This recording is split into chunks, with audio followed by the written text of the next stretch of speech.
No, un comentario. ¿Un comentario? Teresa Casas dice, pregunta, ¿ustedes pueden eliminar la deuda de los collections? Seguro.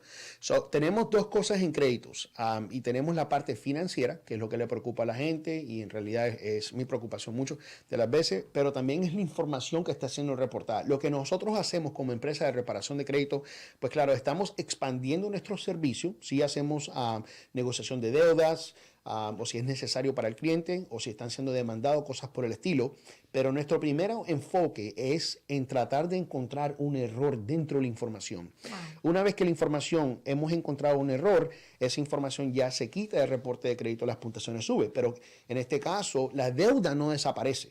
Lo que causó que la información o esa cuenta que está afiliado con esa deuda por ser quitado el crédito es porque podemos utilizar el acto y encontrar un error. Ahora, ¿qué es lo que nosotros podemos hacer? Porque podemos o acelerar el procedimiento de llegar a un punto de decir, mejor voy a pagar esa deuda. Pero tenemos que tener conciencia en cuál es la meta. O si la meta es tratar de tener crédito saludable, pagando una colección. Yo tengo un video en Metas Financieras para que lo vean.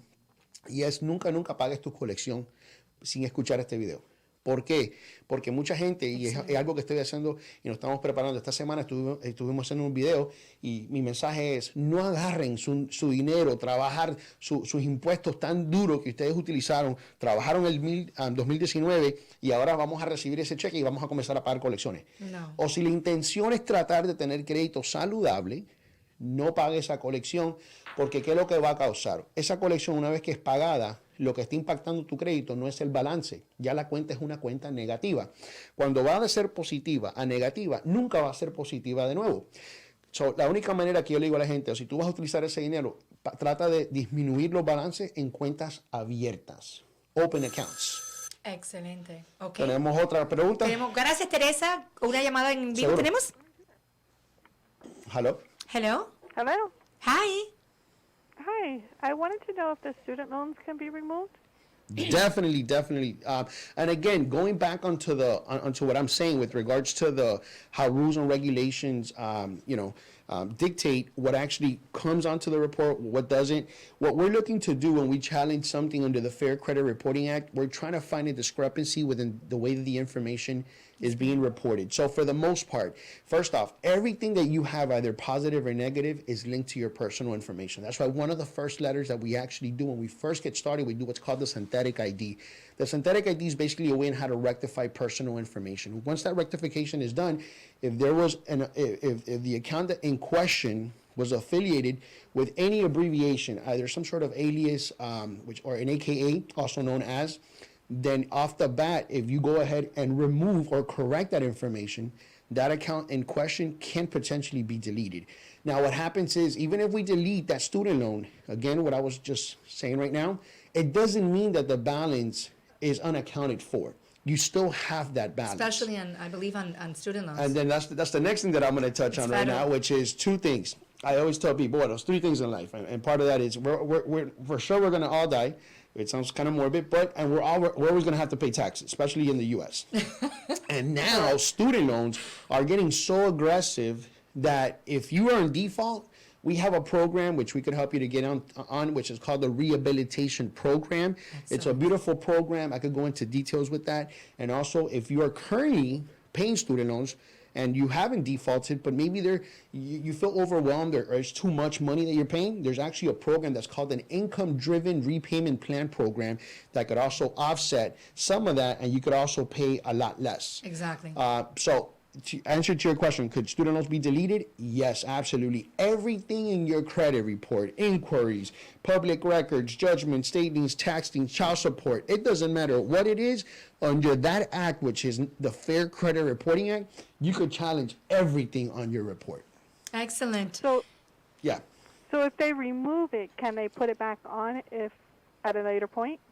Well, this is what happens. When an account's deleted, by law, it could never come back onto the report. A lot of people have that notion, or sometimes people tell me, Huto, listen, that account that you deleted, it came back. Well, we have to be very specific, and I like to always say that, very, very specific to be terrific. Unless you're telling me that the same account that I just deleted with the same account number, the same balance, the same dates, the same information is back, then that's a violation within itself. And as a matter of fact, you could even sue the creditor for doing that. And I'm going to be honest with you, with thousands of people that I've been able to help, I've never seen that, first off.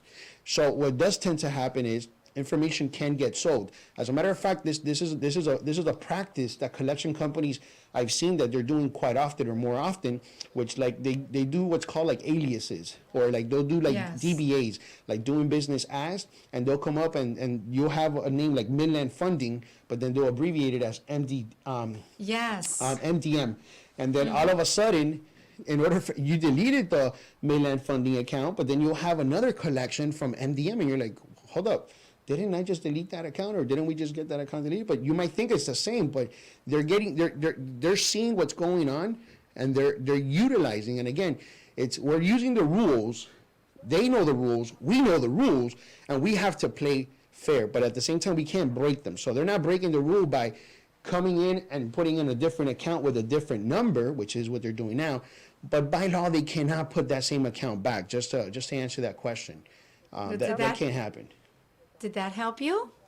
Yes, but they can still try to collect from you, and they can still come after you. Oh, definitely, Well, definitely. student loan, Once they're on yes. your credit. Yeah, student loans and taxes, you have to come up with some sort of agreement. Rehabilitation program if you're in default, income driven if you're not on default, but you have to contact your provider. Guys, we have to take ownership of what's going on. I'm gonna be 100% transparent, because a lot of the times we think like, well, I have a debt, do I still have to pay? I would think that it would be great for her to see you. Why don't you set up an appointment? Yes, let me give you the number. It's 954-701-1560.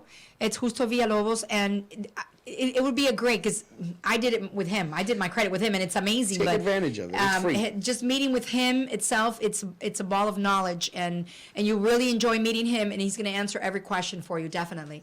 Absolutely. Perfect. Okay. And what is your name? Jerry? Jared. Thank you so much. Have a blessed day. Hope to hear You from you, too. ma'am. Thank you. Thank you so much.